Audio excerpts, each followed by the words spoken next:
Hello everyone. In this video we are going to talk about pituitary gland, इसकी location, size, shape, function and adenohypophysis जो कि anterior pituitary होती है उसकी histology को पढ़ने वाले हैं। सबसे पहले देखते हैं इसका लोकेशन कहाँ होता है। तो ये ब्रेन के बेस में प्रेजेंट होता है, हाइपोथैलेमस के नीचे। ये स्फेनॉइड बोन की एक कैविटी जिसे हम सेल्ला टर्सिका बोलते हैं उसमें प्रेजेंट होता है। ये स्फेनॉइड बोन कहाँ होता है तो आप इस पिक्चर से विजुलाइज कर सकते हैं कि ये जो येलो कलर का बोन आपको दिख रहा है ऑर्बिट के जस्ट पीछे, वो स्फेनॉइड बोन है और ये दो होते हैं दो साइड, और इनके बीच में एक कैविटी होती है जिसे हम सेल्ला टर्सिका कहते हैं, जिसे कि आप इस इमेज के थ्रू विजुलाइज कर सकते हैं। इस कैविटी में पिट्यूटरी ग्लैंड फिक्स होता है, फिट रहता है। अगर हम पिट्यूटरी ग्लैंड के स्ट्रक्चर को, एनाटॉमी को देखें तो इसमें 3 लोब्स होते हैं बेसिकली, और जो कि अन्य ऑर्गेनिजम्स में, अगर ह्यूमंस को छोड़ दिया जाए तो अन्य ऑर्गेनिजम्स में ये 3 लोब्स होते हैं। इसमें पहले लोब को हम बोलते हैं एंटेरियर पिट्यूटरी, दूसरे को बोलते हैं इंटरमीडिएट पिट्यूटरी और तीसरे को बोलते हैं पोस्टीरियर पिट्यूटरी। हालांकि इसके बारे में हम और ज़्यादा डिटेल में देखेंगे आगे। फ़िलहाल हम बात करते हैं डेवलपमेंट एंड एनाटॉमी के बारे में कि आखिर पिट्यूटरी ग्लैंड का फॉर्मेशन, डेवलपमेंट कैसे हुआ होगा। The hypophysis is an एमेलगम of 2 tissue. Hypophysis क्या है? Hypophysis is an another name for pituitary gland. अब ये हाइपोफाइसिस एक ग्रीक वर्ड है जिसका मतलब होता है लाइंग अंडर, किसी चीज़ के अंदर पड़ा हुआ होना। क्योंकि ये ब्रेन के नीचे वाले हिस्से में, बेस वाले हिस्से में होता है, ब्रेन के अंदर, इसलिए हम इसे बोलते हैं हाइपोफाइसिस। तो the hypophysis is an एमेलगम of 2 tissue. ये 2 टिश्यूज का कॉम्बिनेशन होता है। इसके जो लोब्स हैं वो डिफरेंट टिश्यूज के कॉम्बिनेशन से बना हुआ होता है। Early in gestation, a finger of ectoderm grows upward from the roof of the mouth. This protrusion is called rat cage pouch and will develop into the anterior pituitary or adenohypophysis. One thing which has to be mentioned here is that the formation of the pituitary gland is completely ectodermal.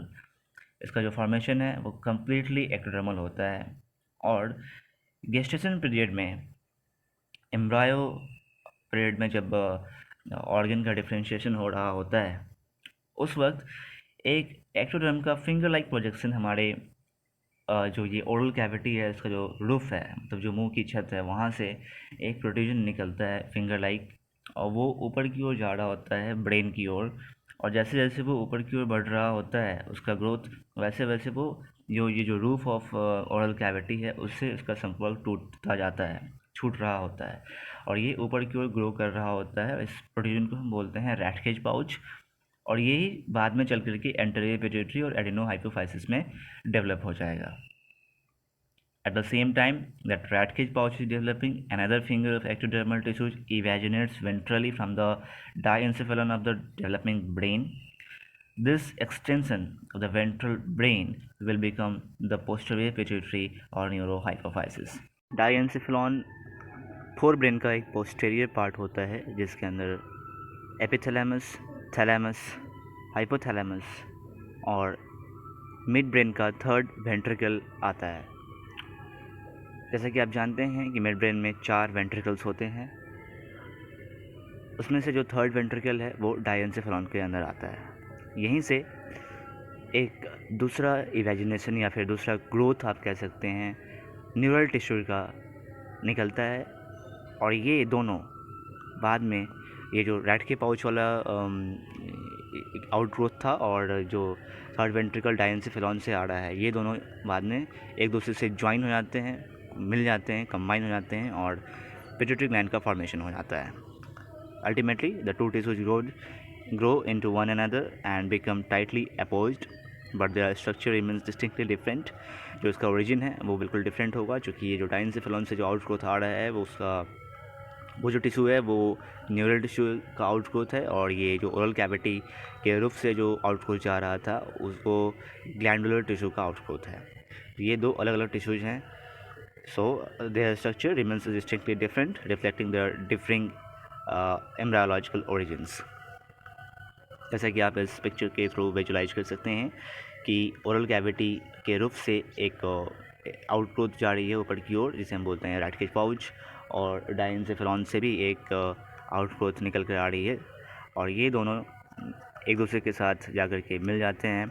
और ये जो rat के pouch था वो develop हुआ anterior pituitary में, और डायनसेफेरॉन वाला जो आउटग्रोथ था वो पोस्टीरियर पिट्यूटरी में न्यूरो हाइपोफाइसिस में डेवलप हो जाता है। पिट्यूटरी ग्लैंड के स्ट्रक्चर को अगर हम देखें, एनाटॉमी को अगर देखें, तो इसमें मेनली जैसा कि मैंने आपको पहले ही बताया कि अन्य ऑर्गेनिजम्स में हमें 3 पार्ट देखने को मिलते हैं। पहले को हम बोलते हैं एंटीरियर पिट्यूटरी, दूसरे को हम बोलते हैं इंटरमीडिएट पिट्यूटरी, और तीसरे को बोलते हैं पोस्टीरियर पिट्यूटरी। बट अगर ह्यूमन्स में अगर बात की जाए तो intermediate pituitary completely anterior pituitary के साथ मर्ज्ड होता है, जिसे डिस्टिंग्विश कर पाना मुश्किल होता है। इसलिए हम कहते हैं कि वो एंटीरियर पिट्यूटरी का ही पार्ट है। इसलिए हम मानते हैं कि ह्यूमन्स में सिर्फ 2 ही लोब होते हैं, एक एंटीरियर पिट्यूटरी और एक पोस्टीरियर पिट्यूटरी। एंटीरियर पिट्यूटरी के अंदर भी अलग अलग पार्ट्स होते हैं जिन्हें हम देखेंगे आगे। लेकिन ये जो पिट्यूटरी ग्लैंड है वो हाइपोथैलेमस के साथ कनेक्ट होता है थ्रू पिट्यूटरी स्टॉक। इसकी ग्रॉस एनाटॉमी को अगर देखें तो जिसका शेप है वो ओवल होता है। इसकी जो साइज है वो 10x6x13 mm होगी। इसका जो कलर है वो रेडिश ग्रे कलर का होता है। जो इसकी वेट है वो 0.5 to 0.6 ग्राम्स होती है, जो कि फीमेल्स में एवरेज से थोड़ा ज़्यादा यानी कि 0.67 ग्राम होता है, जो कि प्रेगनेंसी में और बढ़ जाता है और तकरीबन 1 ग्राम तक चला जाता है। Anterior lobe of pituitary constitute 75% of the whole gland. ये जो ग्लैंड है उसका 75% हिस्सा एंटीरियर पिट्यूटरी बनाता है।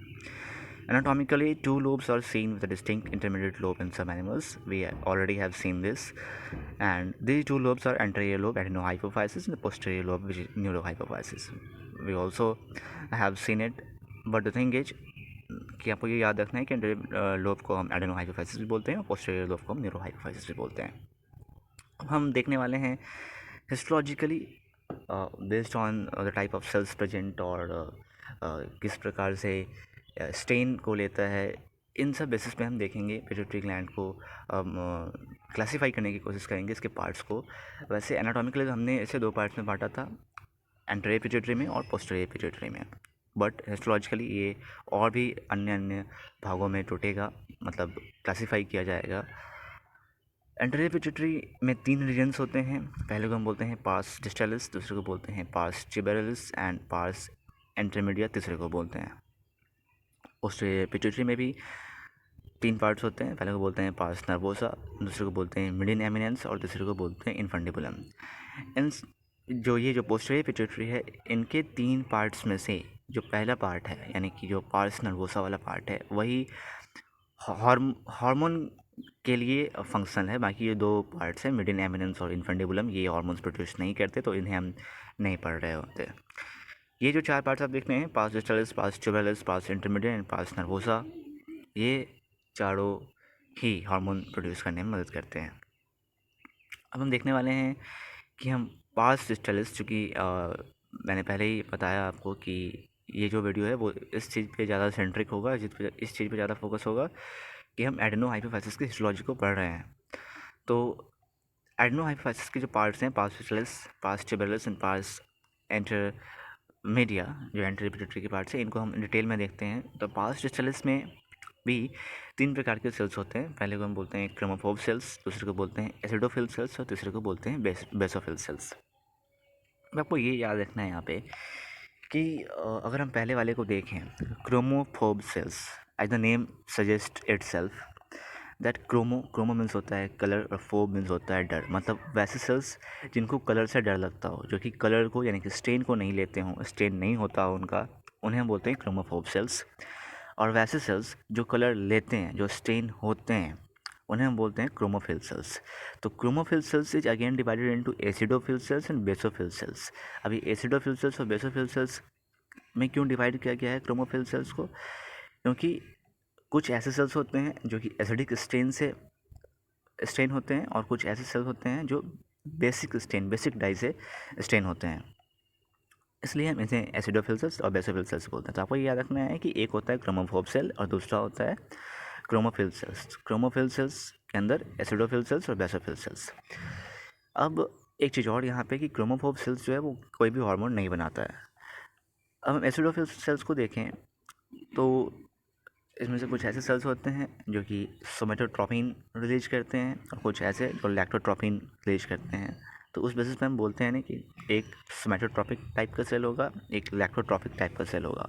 इनके स्टेरिंग में भी कुछ डिफरेंसेस होते हैं, इन्हें भी हम देखेंगे आगे। बेसोफिल सेल्स तीन प्रकार के तीन प्रोडक्ट को बनाते हैं।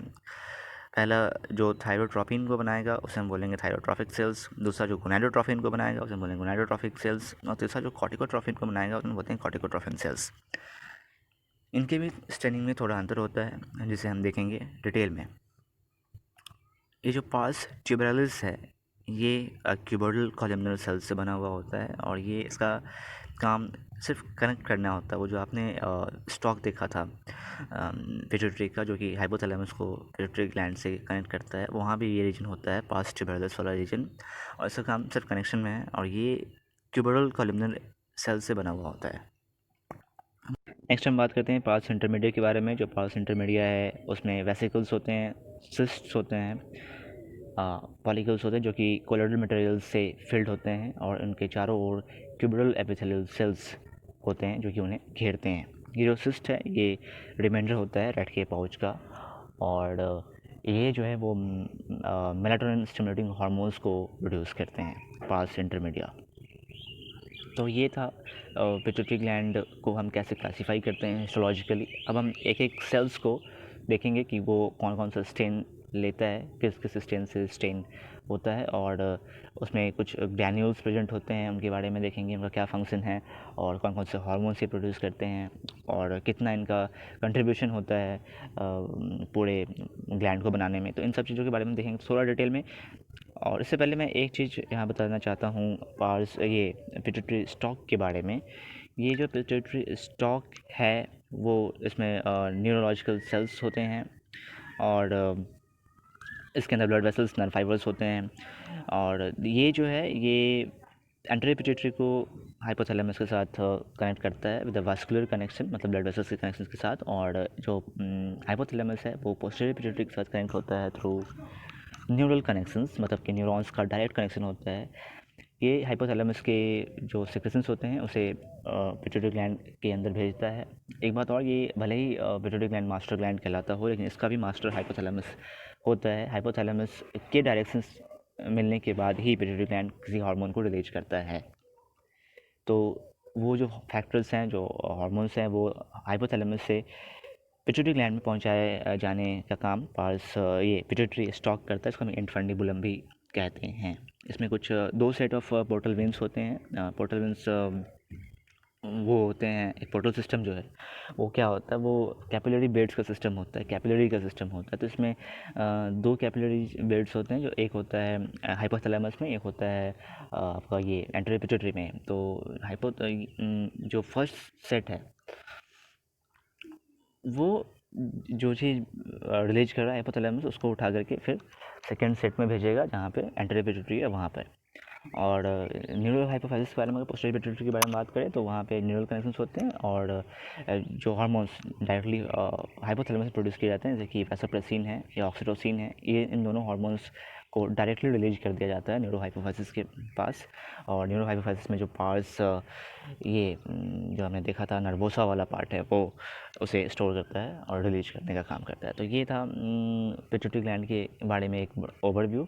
और इसके बाद नेक्स्ट पार्ट में हम देखते हैं कि हर एक पार्ट का क्या फंक्शन है और कैसे कैसे स्टेन किया जाता है। Thank you.